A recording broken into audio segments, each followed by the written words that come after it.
સ્વાગત છે તમારા નવા બ્લોગની અંદર. આપણે અંબાજી પહોંચી ગયા છીએ કાઇન્ડ ઓફ, જેમ કે 15 કિલોમીટર જેવું છે, 10-15 મિનિટનો રસ્તો વાય.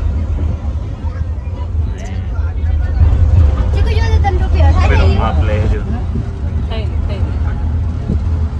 હમણાં એક ઓલો સેવો ભર્યો હતો ને એના કારણે નથી થતી. હવે લાય છે હવે થઈ જજો પણ એ નહીં ઓટે.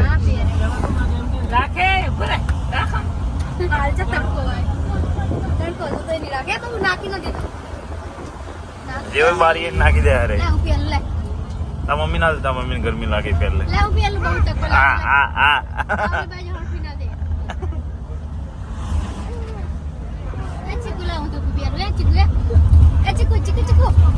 અંતક તા મમ્મી જોવા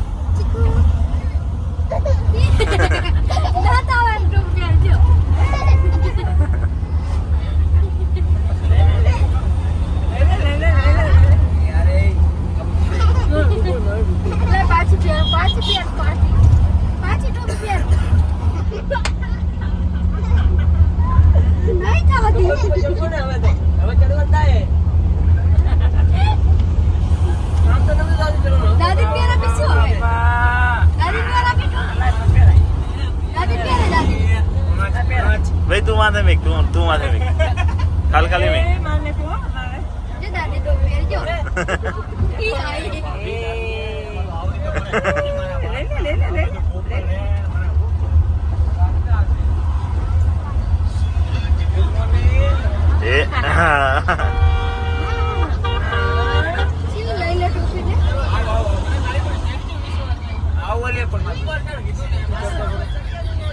ચાલો તો હવે મળશું સીધા અંબાજી માતાના મંદિરે.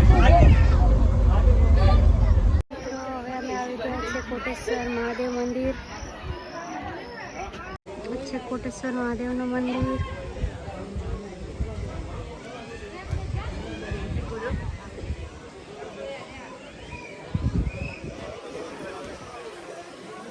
પડી જશે.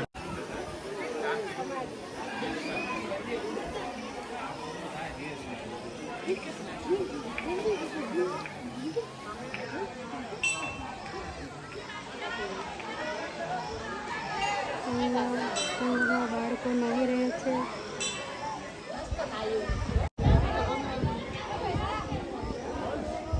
ગોલુને મજા આવે કોટેશ્વર મહાદેવના મંદિર. ગોલુને ગરમી થતી તો એને નવડાવ્યો હોય એટલે ગોલુ હવે તાલમાં છે. હવે જો રાજી થઈ ગયો ગોલુ. હવે ગોલુ એ રાજવીર હા આવું હવે રાજવીરને જો. રાજવીરના પપ્પા થાકી ગયા એટલે એમનું મોઢું જોવા જેવું જ નહીં. ઉતરી ગયું ને હાવ એમનું મોઢું.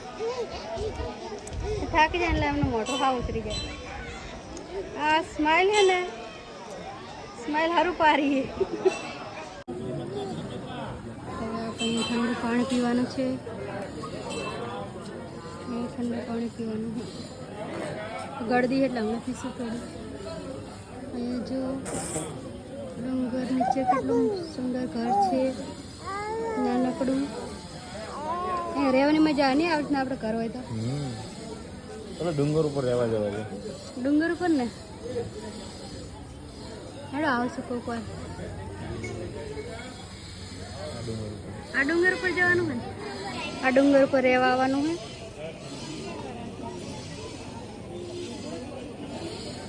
જો કેટલું મસ્ત કરશે નાનકડું. એટલે હરિયાળીમાં રહેવાની કેટલી મજા આવે. તો રોજ જ આવું ઉઠીને તરત જ પ્રકૃતિ જોવા મળે. આવી આ નસીબવાળા છે કે અમને રોજ ઉઠીને આવી પ્રકૃતિ જોવા મળે.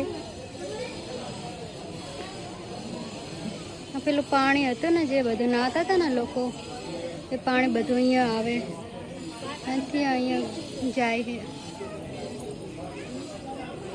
ચલો હવે આપણે કોટેશ્વર મહાદેવથી દર્શન કરી નીકળી ગયા. પાણી ઠંડુ પીધું, નજારો બધો જોઈ લીધો. અને હવે ગોલુના પપ્પાએ બૂટ પહેરે એમના અને મેં ચપ્પલ પહેરી લીધા. હવે નીકળીએ આપણે. જો આપણે આવું લેવાનો વિચાર છે વાટવા માટે, ખાંડવા માટે. અહીંયા બધી પથ્થરની જ વસ્તુ મળે.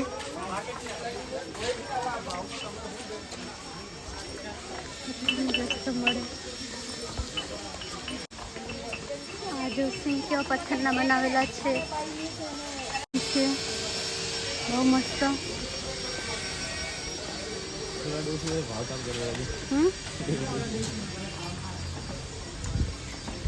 બધી પથ્થરની વસ્તુ મસ્ત છે, આપણે લેવાની.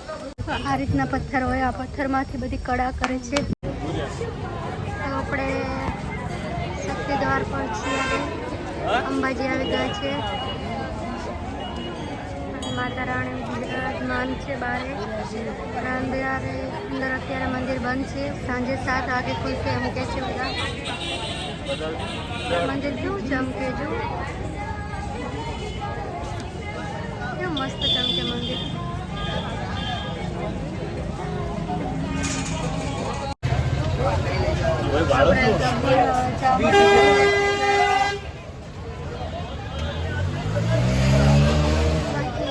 બજારમાંથી આપણે રિક્ષા લઈએ, ભગવાનના દર્શન કરવા જશું. રાજુ થાક્યો છે, રાજુના પપ્પા પણ થાક્યો છે. રાજુના પપ્પા રાજુને ફેરીને થાકી ગયા છે. રાજુની ઊંઘ પૂરી થતી નહીં એટલે રાજુ થાકી ગયા. રાજુ રાજુના પપ્પાનો અને રાજુનો એકદમ ઉદાસ થઈ ગયા છે. એમને જન્મનો હું પણ થોડીક ઉદાસ લાગુ.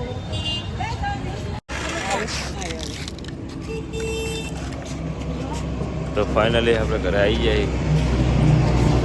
બોલો, થાક લાગે કે નહીં? સુઈ રહેતા આખી બસમાં તો થાક લાગે તમને? એક જ યોદ્ધા હતો કે જાગી જતો. અમીની હોઈ જતા, રાજી હોઈ જતો, હું કે જાગી રહ્યો. મને હોંક નહીં આવતી જનરલી બસની અંદર. અને એમાંય ઘરે આવવાનું હોય ને એટલે તો ખુશીને આવે, એક ખુશી જ અલગ હોય નહીં.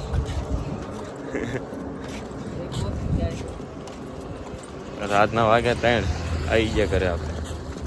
એટલે બસ સ્ટેન્ડ ઉતર્યા અહીં, હજુ ઘરે પહોંચીએ કેટલા વાગે? 5-10 મિનિટ એન્ડ સુધી પહોંચી જાવ નહીં.